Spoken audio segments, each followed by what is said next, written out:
সাইয়েদনা সুলাইমান আলাইহিস সালামের জামানাতে ওনার এক ওয়াজির ছিল, মন্ত্রী।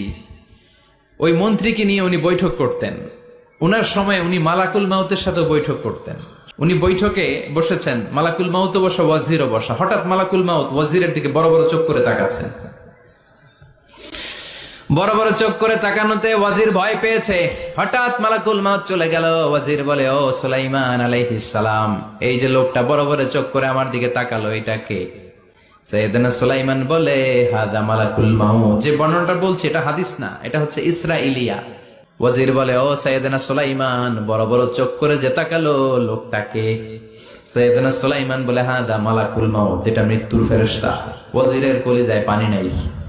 সাইয়েদনা সুলাইমানকে ওয়াজির বলে, ও সুলাইমান, মেঘমালাকে আদেশ করে দেন, আমি আর এই ফিলিস্তিনের ভূখণ্ডে থাকতে চাই না। আকাশের মেঘমালার উপরে আমারে বসিয়ে দেন, আর বলে দেন আমারে নিয়ে যেন আকাশের মেঘমালা হিন্দুস্তানের ওই দূর পর্বতে রেখে আসে।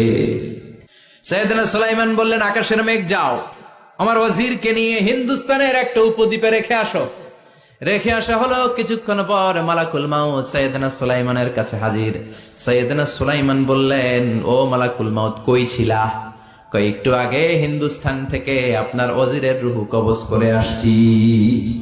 এটা আবার কেমন কথা, তুমি ওইখানে গেলা কেন?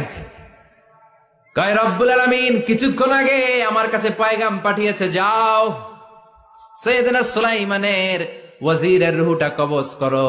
কবজ করার জায়গা হলো হিন্দুস্তানের উপদ্বীপ। কোন জায়গায়?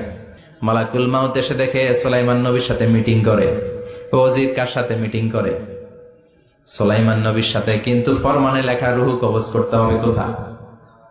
হিন্দুস্তানে। সুবহানাল্লাহ কইবেন না?